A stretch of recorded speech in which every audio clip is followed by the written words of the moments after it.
Okay, did that work? Okay, great. Please.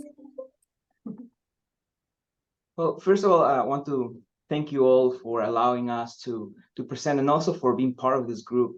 I think I was really excited to find this group because most of the time, all of the literature and groups and professional groups that I have found, and even presentations, always concentrate on the guidelines process in the macro level or the unit level, but they're limited in the content dedicated to the practical everyday, like the way we talk about the task, how we solve this particular issue.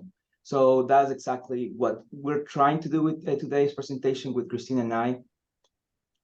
And before we jump into the presentation, let me present myself. My name is Carlos Alvarez. I'm the assessment analyst for the College of Engineering at the University of Texas at Tyler. And Hi. my counterpart is Christina Chatman. I'm the Senior Assessment Coordinator for the School of Nursing at UT Tyler. So this presentation will showcase a little bit of our transition from implementation of a data, well, we call it a data-informed assessment culture, because before we were a decentralized institution in regards of assessment. Then how do we enhance that transition of the assessment practitioners embedded in the college or unit to the enhancement of the process, the strategies that we use, the methods that we use to create a sustainability and quality assessment processes, and then showcasing the impact that these new processes and enhancements have created in the university, resulting actually in the reaccreditation of our multiple on-site visits, because actually UT Tyler have had very particular on-site visits in regards, we had a merger 1 year, so they have to come and have one on-site visit. The next year, it was our 10-year reformation, and in between all those things, we had professional accreditation on visits as well.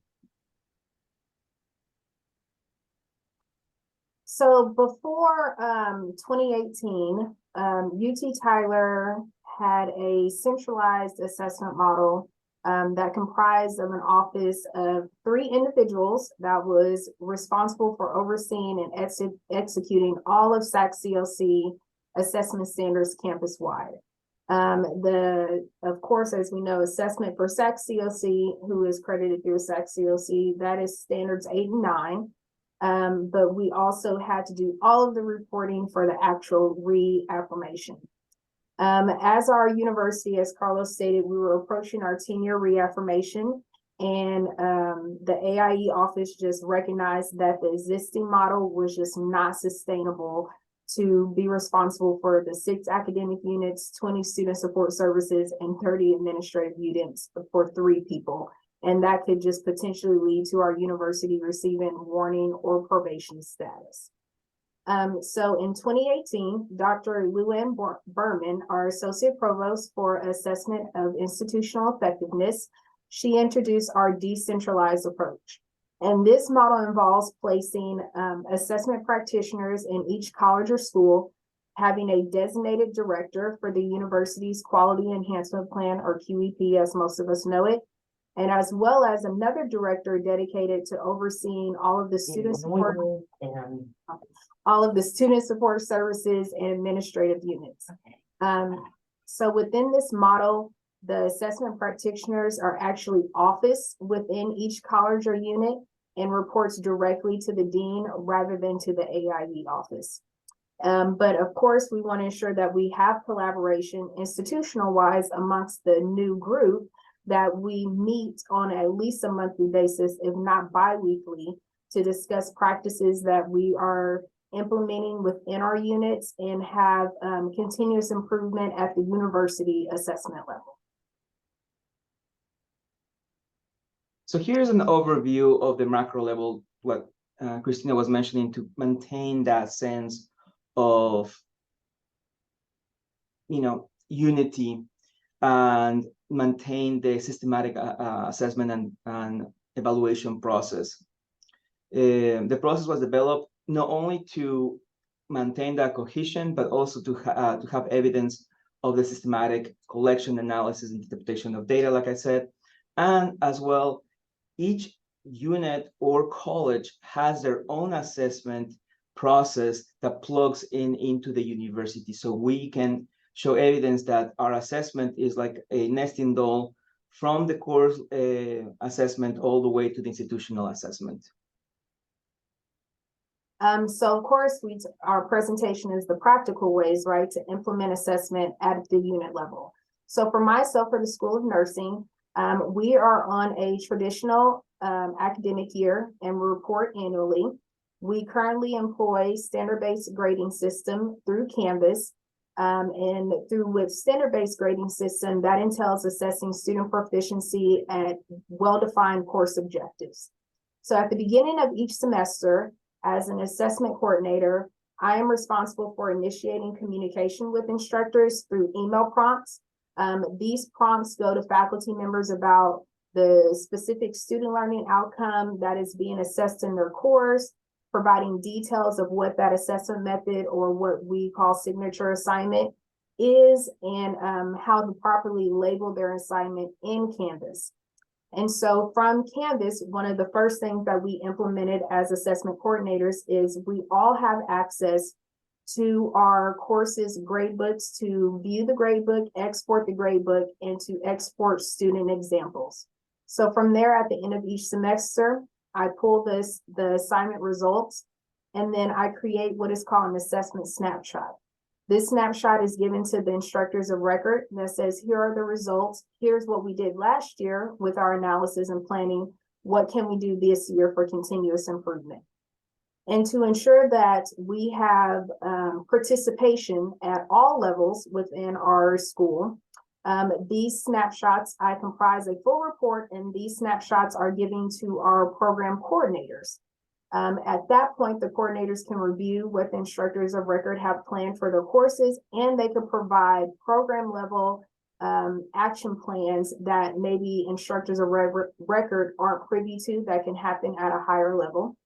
And then from there, these reports are then sent to the dean, where the dean can now review and can make decisions regarding hiring, changes to the structure within our school. And then for nursing, we have another level, which is our shared governance. That's a little bit unique for us. So through our shared governance, assessment is part of the charges for all 4 of the councils. So then we have another layer that now all faculty and all staff can contribute to our assessment process for continuous improvement. And then lastly, to ensure that we have checked that all levels have participated and have the opportunity to participate, they must sign off on an institutional level review rubric. So my first year as a assessment professional, my process was very similar to what Christina had mentioned. But after that, there was a very unique opportunity. ABET was changing their student outcomes from the A to K to 1 to 7. So we took the opportunity to create and move that process to Canvas. So what I did is I tapped to our ABET coordinators and graduate coordinators. The ABET coordinators and graduate coordinators are faculty who serve as liaison to disseminate assessment information, oversee assessment practices in each program, and now they work closely with me to ensure that ABET and SACS compliance, and as well, not just compliance, because that sounds like just checking the box, but also to improve our process and our actions, because ultimately what we want is our student learning to increase and have evidence of that. So after I garnered their support with those champions, I went to, I asked them, so who's the faculty that likes to do assessment, not just the ABET coordinators and the graduate coordinators, and then went to those faculty and tapped them out. And I say, hey, what do you think about working with a new project? And that's how when I went to harness that support from the ground level. And then thankfully, my dean was very supportive of that. So he also helped from a top-down approach as well, having conversations multiple times, having town halls multiple times with our faculty. So now that each department has one ABET coordinator and one graduate coordinator, we have created what we call the undergraduate assessment committee. And the undergraduate assessment committee is the one that spearheaded the process of automatization to campus, and also now oversees this process and improves the process and gives advice to the College Leadership Council in regards of new processes and approval. So for example, this year, we have a Canvas course that I initially created, and it was non-mandatory, but the assessment committee, they decided that they want to put forward a motion to the college leadership to get approved. So all our faculty have to complete this assessment Canvas course. So an overview of our collection cycle in our college is that every instructor of record is responsible for collecting the embedded indicator data, which is thrown by the rubrics in Canvas. So everybody knows that they have to go to Canvas and use those rubrics. And the way that we created rubrics, that AVID has what they call learning student outcomes. And the student outcomes are not specifically student learning outcomes. They're like compounded. So what we use that we broke them into performance indicators, and each performance indicator was created a rubric dimension, or what Canvas calls it, outcome. So once of that, we program into the system, and faculty can just go and attach their rubrics to the specific outcome assignment.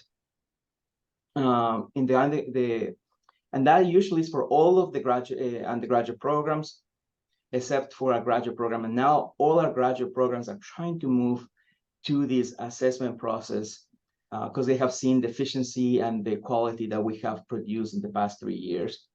Then once faculty submit their Canvas assessment, I work with the data, create Power BI reports, then send it to the faculty back, just the link, so they can complete their action plans and closing loop statements. Then I send and compile all the information again into another Power BI dashboard. So departments and faculty committees, like the curriculum committees, can review all that data, make decisions on the next cycle, then tell the faculty to implement it, and then the whole cycle gets go back again.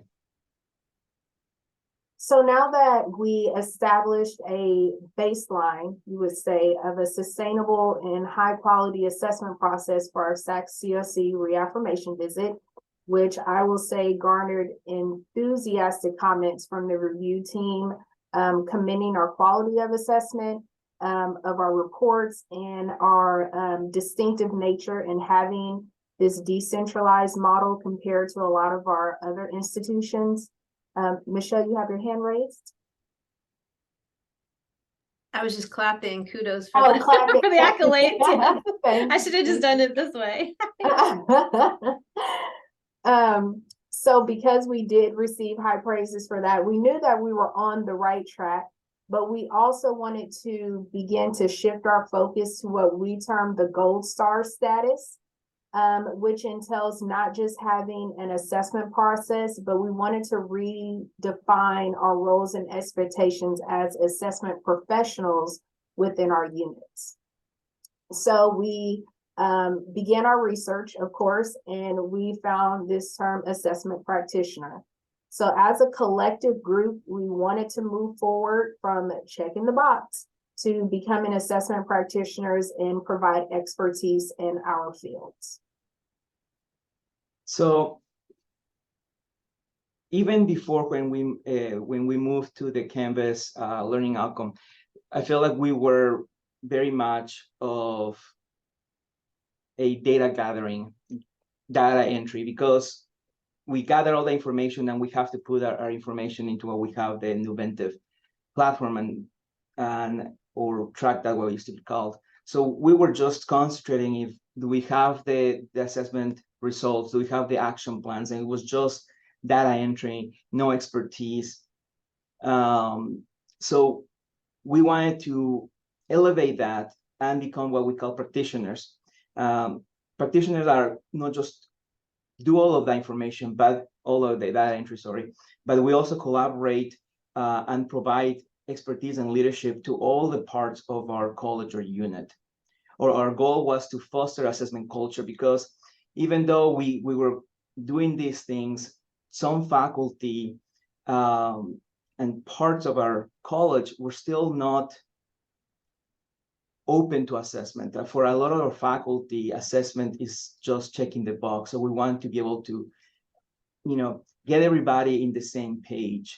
So the way that we did this is like creating various reports for the student assessment data and other metrics in our university, like retention, graduation, and encourage the use of those reports to facilitate the data-informed decisions. Because a lot of the faculty before, they have they have not used the data. They just put the data, the assessment, and they just gets filed into a black hole, a cabinet, and then it gets undusted every time there's an on-site review. So we want to make part of an everyday culture. So we assist the faculty not only in showing the reports, but also in training faculty, in developing quality action plans and closing the loop narratives. So we meet with faculty, and now that with this process, it has allowed us more time, not just to data entry, but also to be able to communicate with faculty, be there with faculty, and let them know, okay, this action plan sounds great. What about this? Have you thought about that? What about the sections that you have taught jointly online and in face-to-face? What about the difference? What are you going to do with those different results that they show a bit of students not meeting the actions? So what are you going to do? So with that, we equip instructors with essential resources to enhance understanding on the assessment and evaluation process, not just in our college, but also institutional-wise. And then we bring the theory to practice by providing insights into the assessment techniques, principles, and rationale. So it's not just that faculty have to comply with Canvas outcomes, but we're trying to disseminate information as a rationale, so we have a buy-in from the faculty. And with that buy-in of existing faculty, we also help with the onboarding process of new faculty, demystifying the assessment process, because a lot of faculty, especially new faculty, they hear about ABET and SAC COC, and they get blanked eye. And so we help them with that. Not only that, but also from the beginning, we help them see the value of assessment and evaluation process for student learning. And then we assist them with the implementation, how to add Canvas, but also what specific assignment is best for specific learning outcome. So like I said before, as assessment practitioners, we wanted to go beyond just the basic assessment. At this time, with this new model of moving to assessment practitioners, we now play a pivotal role in the completing external accreditation reports. We generate a lot of ad hoc reports for our deans concerning graduation and retention rates. It is very important to us that we present data in various visualization formats that cater to the needs of our different stakeholders. What works for Carlos in his college does not always work for the School of Nursing. So we have learned that. That was one of the important things about collaborating as a group with the AIE office, so we can bounce ideas off of one another. We actively also participate in numerous campus communities. We aid in the interpretation of accreditation standards to guarantee that all campus departments, not just our units, are upholding the highest quality standards. I know personally, when I became an assessment practitioner, I was like, what is 8.2A? So, as you learn these things and you can transform that information to make it digestible for others. So here are some examples of the enhancement that we created. First of all, with Campus Outcomes data has helped me automate not all my process, but the majority of the process, and has helped me elevate the time of the tedious things, like I said, data entry, data modeling, and creating reports into the most important part, which is actually looking at action plans, helping increase the student success. So for example, with Power BI, I was able to automate the process in regards of presenting reports. Before my first year, I created Excel sheets and sent it to the faculty. And that was very tedious. I have to create multiple Excel sheets for every single course that it was assessed for multiple programs. So it was just very manual. With Power BI, I create one report for course assessment, and then depending on the program, I create one model for the program data. I think Jarek raised the hand.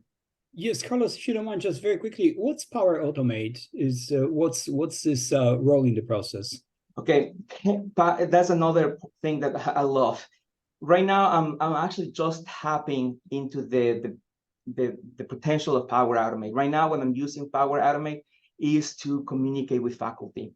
So before, you can do a lot more things than just sending emails. Actually, you can do data modeling, appending. If you receive an email with data, you can just create it into Excel. So there's a lot of things. It's part of Microsoft 365. So our university moved from Outlook to Exchange in this summer. So with that, I was able to use Power Automate to communicate with faculty. So before, I used to spend, one day sending email faculty of like, hey, here's the action, here is your learning outcome. Here is the course that you have to assess, or the courses that you have to assess. Don't forget, here's all the information to every single faculty. Now it's already created. I just have to maintain the Excel sheet or the database, and it will just, with a push of a button, it just sends multiple emails to all the to all the faculty with a table of their learning outcomes that they have to assess.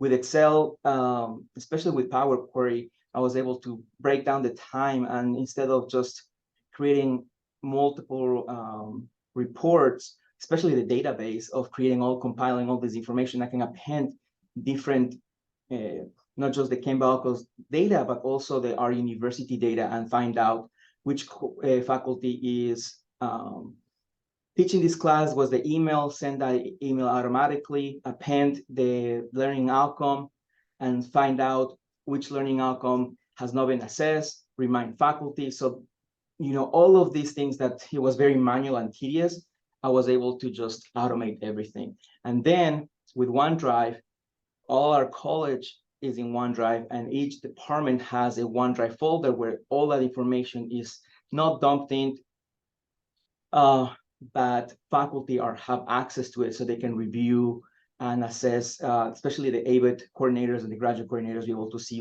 which faculty, and they can help me nudge the faculty that still missing the assessment, information. Sometimes the student artifacts are not put in, or the rubrics have not been scored, or things like that. So what I usually tell my faculty is that I'm the carrot, and the ABET coordinators and the graduate coordinators are the stick as well with the dean. So here is an example of a dashboard that I created for our faculty. And my goal is to help the faculty and bring closer to assessment. This past 2 years was what will help faculty. So with that is that enhance the faculty experience, especially with a user interface, because before it was just an Excel sheet, or other departments have a Word document, and it was not user friendly. And plus it was very hard to keep up with all this information. So now faculty has a very user friendly dashboard that they can see the results, as well as is very timely. My idea is to connect Canvas outcomes directly to Power BI using what Microsoft has a Fabric, now it's called Fabric. They just rolled out during this summer, and I'm working with IT help me with this. But right now, just I got a notification that there's new data. I just download the data into the model and they just get sent. And faculty, by clicking on the course assessment, it will send them to a Qualtrics survey that they have to complete their action plan and closing the loop statements. And for program outcome and review for decision making as well, we encourage faculty to use the information for data-informed decisions and to review all this in a systematic way. I created this dashboard that reviews all the data by year or by cycle, so faculty can dig in and see what areas they need to improve, what action plans they need to improve, and some actually all of the departments invite me and I can give some insights into that data. And here's just an example of the Qualtrics survey that I give to faculty. So with this, the faculty, they're reminded every time they see it, what are the things I'm looking for, as well as the same visuals that I'm using for the Qualtrics, I use it for the Power BI as well for the Canvas course. So faculty know that if they see this eye, it's a hover over or a click, and there's more information in that aspect. And then, like I said in the beginning, this is the first year that faculty have access to this Canvas course. The way that my vision for this was to compile all the information, all the questions I have received the past 3 years, the questions that we have received from our creators and reviewers for SAGs and AVED, and compile all of these in one place. Before it was just, here's a PDF, here's a video, but it was not in one single place. So the course provides documents, videos, information on techniques, principles, and the rationale behind the assessment process and the assessment process in Canvas for our college. With practical steps, walkthroughs, strategies to use the scores and to help faculty be successful, and in that aspect, also the students be successful. And every faculty has to complete it by October 31st, so trick or treat. And we decided that we want to do this in a 3-year cycle. So faculty does not have to redo this in 3 years, and any new faculty will have to do this. And again, talking about automating everything, keeping up with all this, who have done this, all that stuff, with Power Automate and Power Query was just super simple. Carlos, can I add something to that slide? One of the things that I recommend to anyone who wants to look into doing this assessment training course, we have learned as assessment practitioners, we think a certain way. So Carlos actually teamed up with our office, our Canvas office, our instructional designer, who thinks more in a faculty aspect. And between the two of them, they really created a module that is digestible for all. And I really, really commend Carlos for that, because we, when we brought in someone from the outside that is not as familiar with assessment, what makes sense to us did not make sense to him. And between their teamwork, it really has been a great, great module course. Thank you, Christina. Appreciate it. Yes, actually, that's true. Steve helped me and he said, well, all this information is, you're talking about assessment very front and center, and faculty pretty much want to go to the Canvas course to figure out simple things of how to attach rubrics, how to use the different assignments. So you should put that facing forward and then sprinkle in between the assessment techniques and assessment rationale, so faculty will digest. So there's a lot of if first pass through, you can finish the course in 30 minutes, but there's a lot of more things, more links that faculty can dig in. And I know my faculty, and so they are researchers, so they like to do that kind of stuff. So they have already received some comments about all the interactivity, as well as in regards to the material. One thing that reminds me is that the material was vetted for everybody. I started with the AV coordinators, the graduate coordinators, went to the IE office, to our A team, the assessment team, university meeting, then the dean. And once everybody approved gave their comments, their feedbacks. Then I was able to add all this information into the Canvas course. So everybody had a chance to give me their feedback, and with that, I'm always have a feedback loop with my faculty. So with that, I have workshops and office hours. And after every workshop or office hours, or even into the Power BI, baked into it, there is a survey that they can complete telling me how they like the survey or what other features they want to be added. So there's always a constant conversation with the department or just faculty itself. And because I'm in the College of Engineering, I have faculty who are experts on data visualization. So I can partner with them as well. So in regards of workshops and office hours, at the beginning of every semester, I have, a very small 15 minutes to 30 minutes workshops with faculty, explaining and giving them an introduction of the assessment framework, and then a hands-on approach on how they can, attach the rubrics or which assignment will be best for this different outcome. And then after that, automatically, again, with bookings, and I can send an email to faculty thanking them and then giving them a survey of their feedback. And I use that survey to remind me and help me improve in the different aspects and sections and things that I have for the next coming time. And I've been doing that since 2019. Yes, ma'am? Oh, there's several questions in the chat on the same question. Sorry. That's okay. No, it's the same. Folks are interested in whether your Canvas course is open or they can be viewable from outside your university. No, it's No, not. probably right. Yeah. It's just, I can give you some information. I can give you and I can show you if we have time today. I can show that as well. Okay. And then the one-on-ones, again, with bookings, the faculty can scan this QR code, or in my signature, they can go and they can schedule an appointment with me, even the same day, if they do it really early. I set up, everything. The good thing is that you can set up your dates, times, in between appointments, how many minutes you want in between appointments, so you can set everything automatically, so you don't have to worry about that.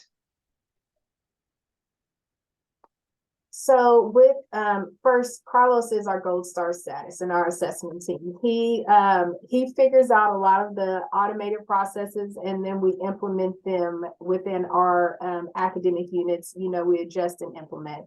But if you don't have access to do a lot of these automated things, I just want to show that you can be on the simpler side and still achieve quality assessment, something that is very sustainable.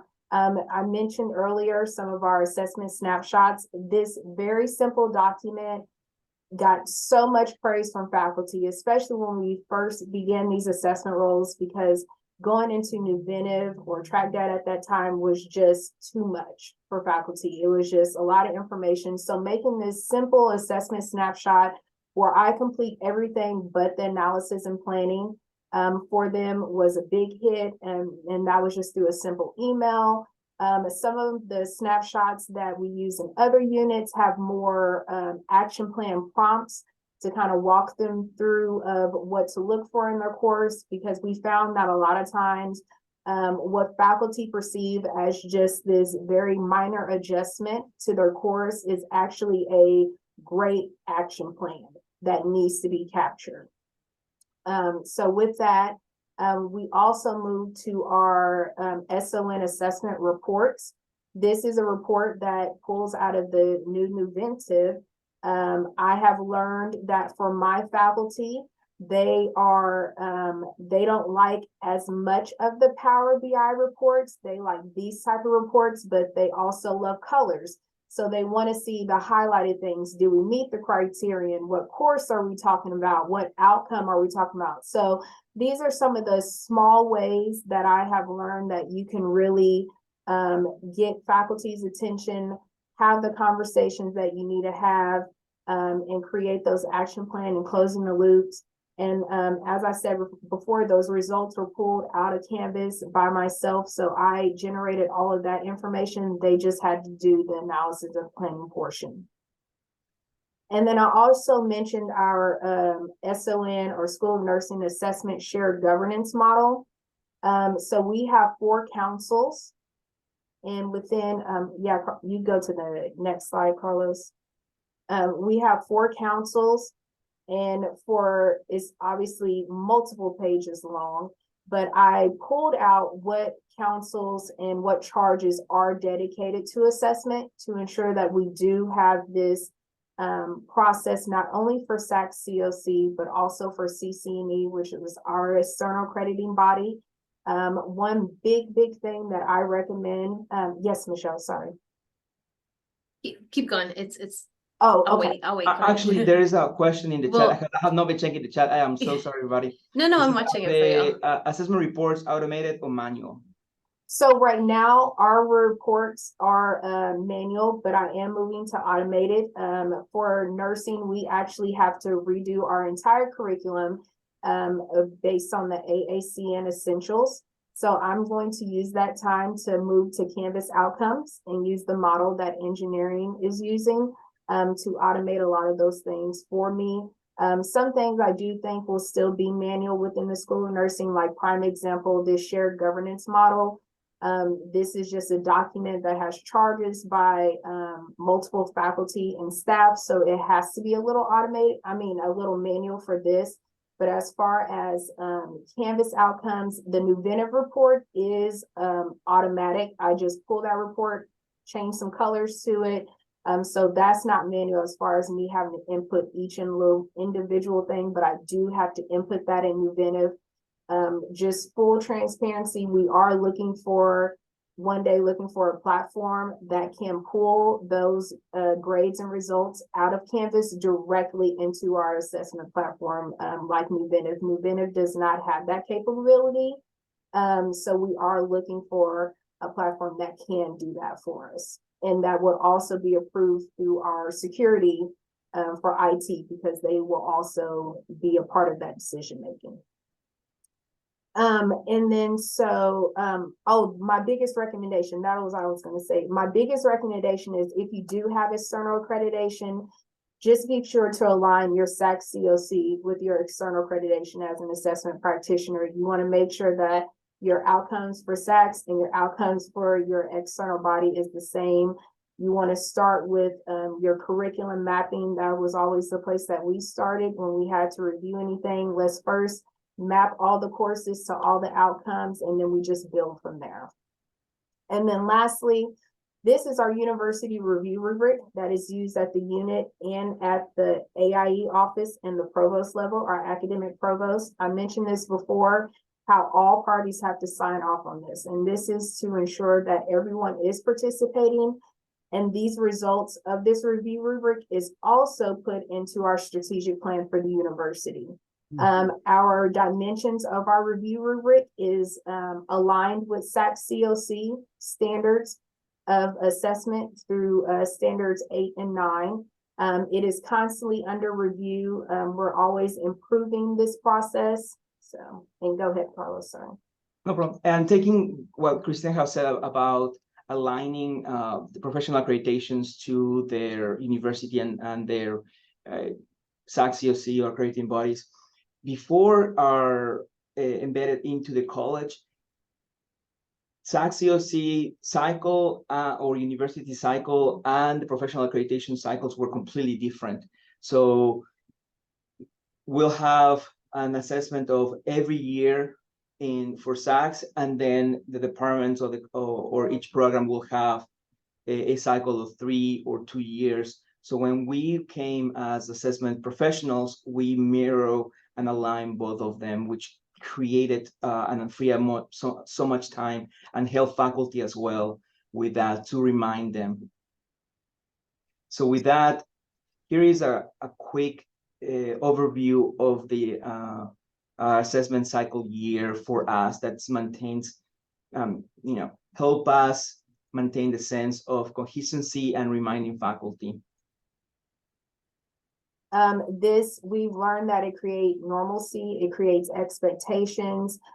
We have clear due dates. We have also learned for our fall semester, capture everything you can before Thanksgiving break.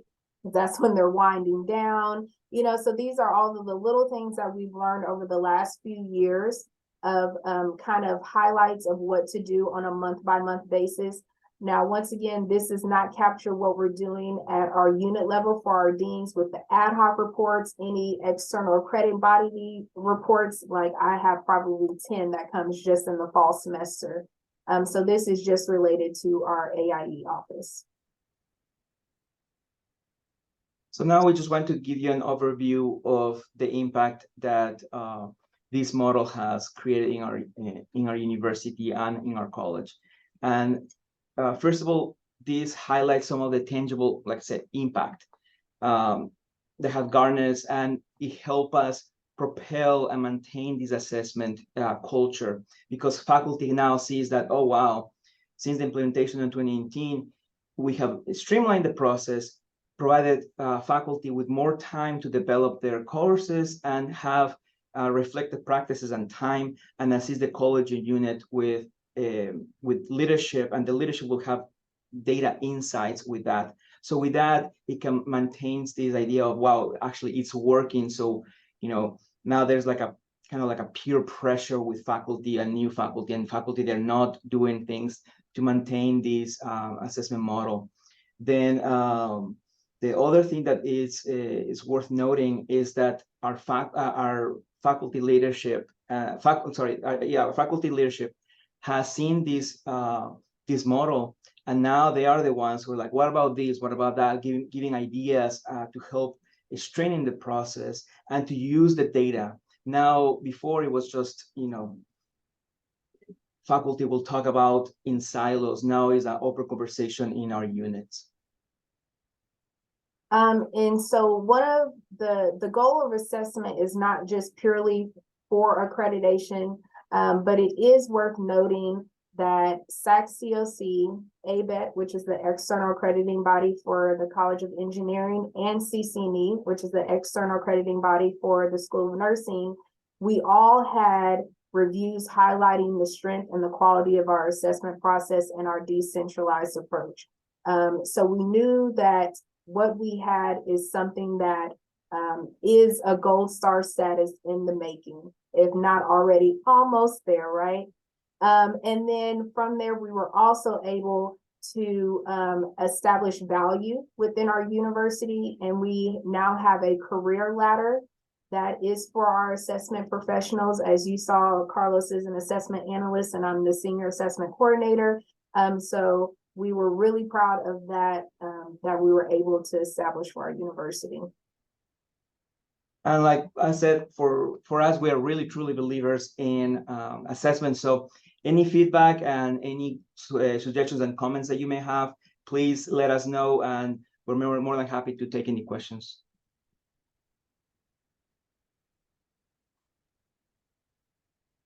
I had a question about the use of Canvas. Thank you so much for the presentation.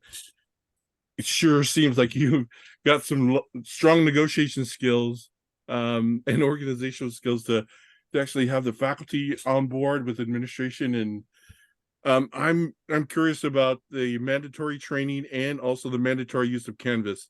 It seems like everything's really based on Canvas. So because that's a challenge for us, is that we don't have that. So when we're trying to align outcomes, we're trying to devise processes for those technically challenged that don't want to use Canvas, because they don't have to. So I was wondering how you dealt with that, or if you do. It was a very huge challenge on 2019 for us, because that's when we started talking to faculty. But I hate to say this, but the only good thing that came out of the pandemic was that everybody went to Canvas. And now there is an expectation that everybody has to use Canvas. And from our college perspective, our college leadership, like I said, I'm the carrot and my dean is the stick. It just was a mandate during COVID and after COVID, is everybody maintains Canvas, and faculty has the freedom of use as much Canvas they want or as little Canvas, but at least for assessment, they have to have that specific assignment into Canvas. They don't have to have for example, the gradebook. A lot of my faculty, sometimes they don't use the gradebook in Excel, which was also very challenging to pull the grades for assessment. But now faculty has to use Canvas, and now that we're in like their third year, a lot of faculty that have said, wow, before I have to use all the results, I have to pull out the information, I have to create my own reports.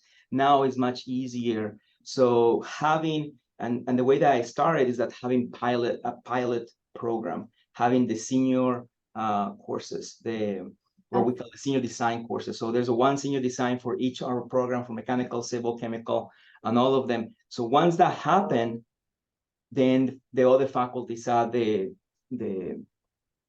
value.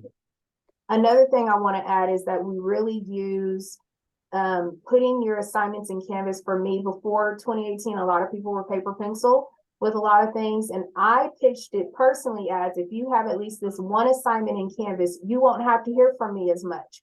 I can pull these results for you. I can do the laid work for you if you just let me. And then the other thing was, when we have multiple sections taught of the same course, getting the buy-in of like, I just need you to have this one assignment the same, this one scoring rubric the same across all of the sections. And that's where those email prompts come in. But that was my big pitch for my department of, I will do the work for you if you just put it in Canvas. Thank you both so much. I know, Mary, you got a great question there. Maybe we can have them send us the response to that in writing, just because I want to be respectful of everyone's time. We're at a little bit over noon. Thank you all so much. Wonderful presentation. So great to see what you're doing, and awesome. Thanks. Thank you. Yes, and thanks for all the questions in the chat, everyone. Okay, and I'll send out the recording as well. Thank you all. See you soon. Bye. Thanks. Bye.